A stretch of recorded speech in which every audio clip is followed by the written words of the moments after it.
Salutations voyageurs, salutations voyageuses, et bienvenue dans le Voyage Conté, la chaîne qui vous fait explorer la culture noire à travers les contes, légendes, épopées et histoires. Aujourd'hui, petit changement d'ambiance, parce que on va faire une série de vidéos sur le même conte, parce qu'il est long, très long. Si vous me suivez sur Instagram et Facebook, vous avez dû le voir. Le prochain conte, il fait beaucoup de pages quand même. Il fait énormément de pages. 97. Donc, à moins que vous ne soyez prêt à vous asseoir pendant 97 pages, je préconise que nous découpions ce conte. Ne vous en faites pas. Au montage, je saurai comment vous le faire parvenir. Mais en attendant, on va le morceler. Nouveau format, donc nouvelle ambiance, nouvel arrière-plan. J'espère que vous allez apprécier ça. Et sans plus attendre, allons dans la première partie du conte.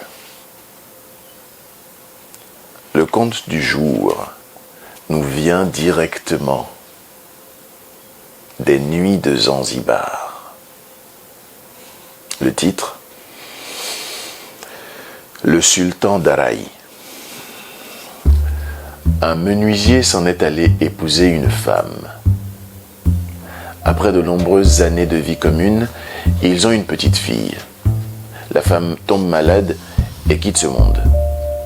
Le veuf reste seul avec la petite. Il pense intérieurement. Je suis un homme, un travailleur, et ma fille est petite. Il vaudrait mieux que je cherche une femme et que je l'épouse pour qu'elle puisse avec moi élever mon enfant. Si je ne me remarie pas, ma fille en souffrira. Un frère lui dit : Tu ne devrais pas rester sans femme, car tu es un homme et l'enfant est petite. Le mieux pour toi est que tu te remaries. La femme restera avec ta fille et toi tu pourras aller au travail. Tu as raison, mais conseille-moi encore, y a-t-il une femme qui te plaise et qui te paraisse bonne et que je pourrais accepter comme épouse ? J'ai une voisine, la femme du regretté Salih. Je pense qu'elle est bien, car elle est restée longtemps avec son mari et je n'ai jamais entendu de dispute. Je ne sais pas si la chance te sourira, mais à mon avis, c'est une femme bien. Elle a une fille laissée par son défunt mari. Bon, va la voir de ma part et apporte-moi demain sa réponse à mon retour du travail. L'homme se rend donc chez la femme et demande : Quelqu'un te demande en mariage, lui dit-il. Donne-moi ta réponse pour que je la lui porte.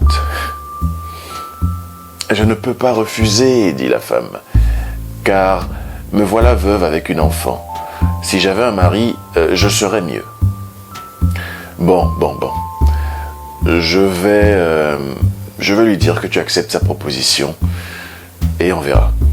L'homme retourne donc chez son ami et lui dit : Je viens t'apporter la réponse à ta commission d'hier. Alors j'ai parlé à la femme et elle ne m'a pas mal répondu. Elle m'a même dit des paroles pleines de bon sens. Comprenant que l'affaire est en bonne voie, le menuisier dit : Je vais te donner des habits et une dot pour que tu les lui apportes. Tu lui diras : Cette dot et ces habits sont pour toi. Si tu as quelque chose à ajouter, dis-le-moi, je le répéterai à ton prétendant. L'homme se rend donc de nouveau chez la femme et lui rapporte les paroles du menuisier. Je n'ai rien à ajouter, dit la femme. Puisque la dot et les habits sont arrivés, tu diras simplement à mon mari de venir mercredi prochain. L'homme va rendre compte donc de sa mission. J'ai porté à la femme habit et dot.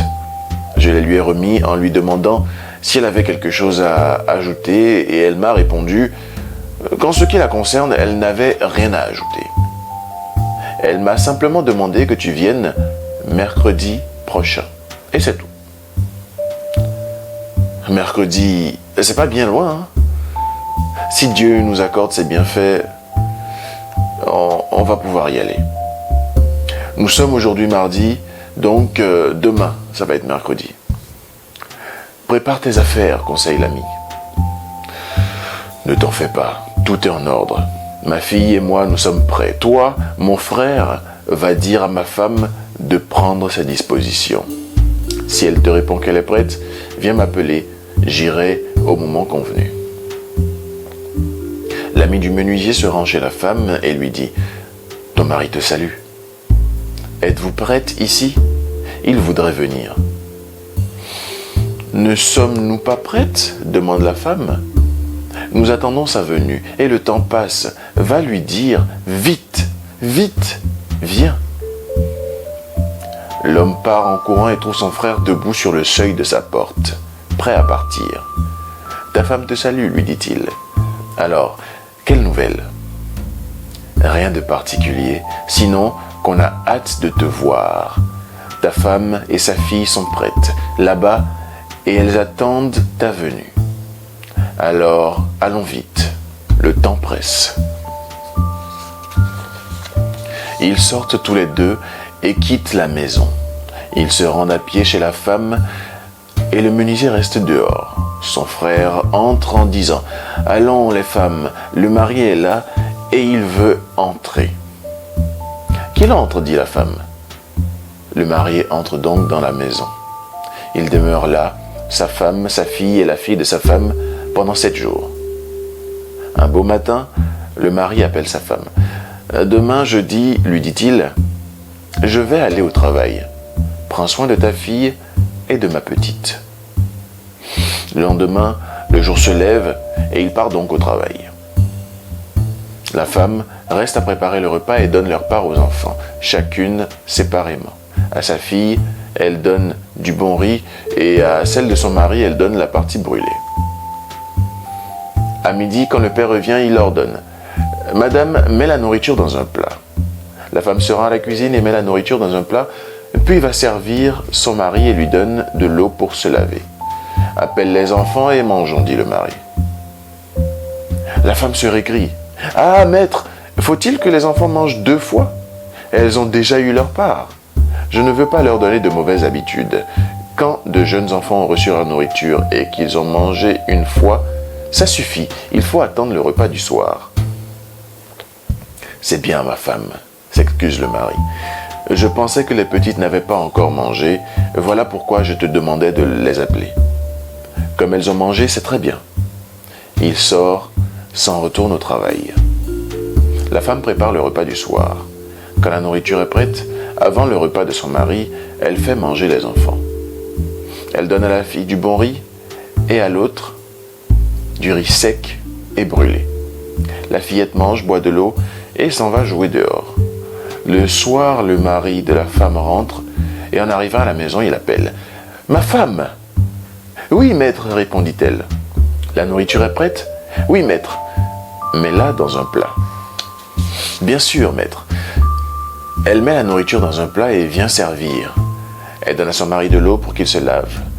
« Ma femme, lui dit-il. »« Oui, maître, appelle les enfants à table. »« Ah, maître, ce que je t'ai dit ce matin ne te suffit pas? Que m'as-tu dit? Ne t'ai-je pas dit ceci? Les enfants ne mangent pas 2 fois. Tu vas leur donner de mauvaises habitudes. Je ne suis pas au courant, ma femme, que les enfants ont déjà mangé. Vais-je donc manger toujours tout seul? Lave-toi les mains et mangeons ensemble. J'arrive, dit-elle. La femme prend les tourteaux de noix de coco et s'en frotte les mains. Pourquoi es-tu si longue, femme, alors que je t'attends pour manger? Mes mains sont couvertes de noir de marmite et je les frotte avec des tourteaux de noix de coco pour les nettoyer. Comment sans moi, j'arrive. Ne mets pas de sauce sur ma part, je vais manger le riz avec sa garniture. La femme arrive et tous les deux s'assoient pour manger. À la fin du repas, il se lave les mains et se lève. « Apporte-moi une feuille de bétel » demande le mari. « Pourquoi n'y a-t-il pas de tabac dedans ?» Soulève la tête du lit. « Je me rappelle y avoir mis du tabac hier. Regarde et apporte-le-moi. » La femme soulève la tête du lit, mais elle ne trouve rien. Elle appelle son mari. « Pourquoi donc ai-je soulevé la tête du lit ? Et il n'y a pas de tabac dedans. Regarde comme il faut. Si tu es trop pressé, tu ne trouveras rien. » « Voyons, maître, j'ai regardé soigneusement et je ne trouve pas de tabac. » « Regarde peut-être au bas du lit. » La femme soulève. Rien. « Tu as sans doute cherché trop rapidement dans le lit et je pense que tu as fait tomber le tabac par terre. »« Maître, répondit-elle, il n'est pas tombé par terre. Si tu n'as pas confiance, ajoute-t-elle, je vais allumer une lampe et éclairer sous le lit. Si ton tabac y est, je le verrai. Bon, éclaire vite et j'ai déjà plié la feuille de bétel et je n'attends plus que ce tabac. Tu vas passer la journée à le chercher comme si c'était aussi difficile à trouver qu'une aiguille. Tu pourrais te dépêcher un peu, c'est un paquet entier et non un tout petit bout. Ah, j'en peux plus. Viens m'aider à chercher aussi là. Non, je suis fatigué, vraiment. Enlève toutes les nattes et regarde. Où a donc pu passer ce tabac? Ah, oui, j'y suis. J'avais oublié, il se trouve sur le bas-côté du petit lit. Toi alors, hein? Tu voulais m'agacer, alors que tu savais très bien où tu avais mis ton tabac. Tu voulais m'agacer, moi, la fille de ton égal. Prenant le tabac sur le bas-côté du lit, elle le lui porte. Tiens ton tabac. Es-tu devenu fou pour te mettre à me chercher chicane avant même que la nourriture ait fini de descendre dans ton ventre? Excuse-moi, vraiment excuse-moi. Je suis fatigué et j'avais oublié, mais la nuit tombe. Appelle les enfants pour qu'elles aillent se coucher et ferme la porte. Les enfants vont se coucher dans leur chambre et leur père aussi. Le lendemain matin, il appelle sa femme. Je m'en vais travailler. Fais bien attention. L'enfant ne doit pas sortir. Qu'elle joue ici, dans la cour, avec sa sœur. Oui, maître, répondit-elle. Il s'en va donc au travail. La femme prépare la nourriture et appelle les enfants. Oui, maman, répondent-elles toutes les deux en accourant. La fille du mari dit, mais voici, mère. Est-ce que je suis ta mère? Rabroue la marâtre. Quand est-ce que je t'ai mise au monde? Ta mère est morte depuis longtemps. Moi, je n'appelle ma fille que celle que j'ai mise au monde moi-même. La fillette fait demi-tour. Elle réfléchit, pleure beaucoup, si bien que sa compagne lui demande. Sœurette, pourquoi pleures-tu? Je ne suis pas ta sœur. Ta mère m'a dit que ma mère est morte. Je ne suis pas ta sœur. Si je l'étais, me donnerait-on du riz sec et brûlé? Toi, tu as du bon riz et on te donne ce qui va avec le riz. Moi, on me donne du riz sec et brûlé. Ou avec de la sauce parce que je n'ai pas de mère. C'est ainsi, je ne suis pas ta sœur. L'autre fillette retourne vers sa mère. Maman, ma fille, pourquoi ma sœur a-t-elle fait demi-tour en pleurant? Que lui as-tu fait? Comment que lui ai-je fait? Elle n'est pas ma fille. Je ne l'ai pas mise au monde, c'est seulement toi que j'ai mis au monde. Alors, elle n'est pas la fille de papa? Si elle était la fille de ton père, comment la traiterais-je? Je la chérirais comme la prunelle de mes yeux. Ainsi, tu saurais vraiment qu'elle est ta sœur. Chut, tais-toi. Ne parle plus. Appelle-la pour votre repas. La fillette sort. Ma sœur, on t'appelle. Qui m'appelle? C'est maman. Tu te moques de moi, toi. Je n'ai pas de maman. La mienne est morte. Tu es la seule à avoir une mère. Tu reçois du bon riz à manger. Va donc chez ta mère. Oh, sœurette, ne te fâche pas. Allons manger. Je ne vais pas y aller. Apportez-moi ma part ici. La fillette se lève et va appeler sa mère. Celle-ci lui demande, où est ta sœur? Je l'ai appelée, elle ne veut pas venir. Elle a dit de lui apporter du riz là-bas. Où est-elle? Derrière, dans la cour. Prends et porte-lui. La fillette prend le riz et va le porter à sa compagne. Ma sœur, on m'a donné ce riz pour toi. Pose-le ici, je vais le manger après. Elle pose le riz à terre et fait demi-tour. Bon, tu as donné le riz à ta sœur? Oui, mais elle n'a pas encore mangé. Elle m'a dit de le poser à terre et c'est ce que j'ai fait. Bon, d'accord. Assieds-toi et mange. La petite fille mange et finit son repas. Maintenant, va voir ta sœur et va voir si elle a fini de manger. Elle y va et la trouve penchée sur le sol, tout en larmes. Elle pense à ce que lui a dit la femme de son père. La fille de la femme essaye de la sortir de son abattement. Ne pleure pas comme ça, sœurette. Tu aurais mal à la tête. Il vaut mieux que tu manges ton riz. Je suis fâché et je pense en moi-même à la situation dans laquelle je me trouve. Le riz ne passe pas, mais pourtant j'ai faim. Pourquoi donc, ma sœur? C'est comme ça, je n'y peux rien. Elle prend le riz et le donne à la chèvre. Au même moment, son père arrive et fait « Entrez !» répond la femme. « Quelles sont les nouvelles au bord de la mer ?»« Bonne, mais le soleil est brûlant, femme. »« Donne-moi un peu d'eau à boire. » On lui donne un peu d'eau et il se rafraîchit. « Le repas est-il prêt ?» demande-t-il. « Ah, depuis longtemps, le riz est même froid. »« Serre vite, je veux me coucher. » La femme va à la cuisine et garnit rapidement un plat de riz. Puis elle revient le présenter à son mari et apporte de l'eau pour qu'il se lave. Il se lave les mains et dit « Appelle les enfants et nous pourrons manger. »« Ah, Marie, mais qu'est-ce que tu n'as pas compris dans ce que j'ai dit? Tu n'as pas d'oreille? Tous les jours, je dois dire la même chose. Mais faut-il, quand le repas est prêt, que les enfants s'assoient et t'attendent jusqu'à ce que tu rentres du travail à 1h de l'après-midi? Elle mourrait de faim, voyons. Moi, je prépare vite la cuisine pour que les enfants mangent de bonne heure sans ressentir la faim. Et toi, tous les jours, quand tu rentres du travail, tu les appelles pour manger avec elles. Veux-tu les faire manger 2 ou 3 fois? Qu'est-ce que tout cela signifie? Oh, madame, j'ignorais que les enfants avaient fini de manger. En effet, si je l'avais su, les aurais-je appelés une deuxième fois? Je me suis dit qu'elles n'avaient pas encore mangé. Voilà pourquoi je les ai appelées. Maintenant qu'elles ont mangé, tout va bien. Lave-toi et mangeons. La femme va se laver les mains. Elle revient et ils mangent tous les deux. D'habitude, commence-t-elle, quand tu arrives, tu te crois obligé d'appeler les enfants et de leur dire de venir manger. Mais l'habitude dans une maison, c'est d'abord de demander à la femme, car c'est elle qui reste à la maison. C'est elle qui sait ce qui est cuit, ce qui ne l'est pas, qui est rassasié et qui a faim. C'est la femme qui sait, car c'est elle la cuisinière, c'est elle qui garnit les plats. Et quand tu rentres, Marie, il serait normal que tu t'adresses d'abord à moi. En effet, si tu m'as laissé ta maison, c'est parce que je m'y connais et que je suis ta femme. Effectivement, tu as raison, femme. Pardonne-moi pour ce que j'ai dit et pour ce en quoi j'ai eu tort.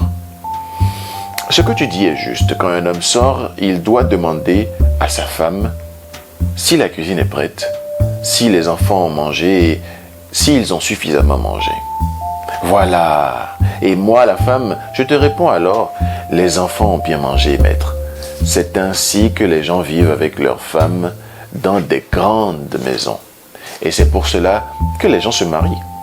Quand on sort, on n'appelle pas un esclave, on n'appelle pas un enfant, on appelle la femme qui est dans la maison, la maîtresse de maison. Voilà pourquoi les gens se marient. Ils veulent, en arrivant, trouver tout près dans la maison. Et s'il manque quelque chose, il ne faut pas demander à un esclave. Il ne faut pas non plus demander à un enfant. Il faut que tu me demandes à moi, ta femme, qui suis dans la maison. Si tu veux me battre, si tu veux m'attacher, si tu veux m'insulter, c'est comme tu veux mon mari, au cas où j'ai mal fait. Eh bien, ma femme, pardonne-moi, je ne recommencerai plus. Fais ta toilette et allons nous coucher.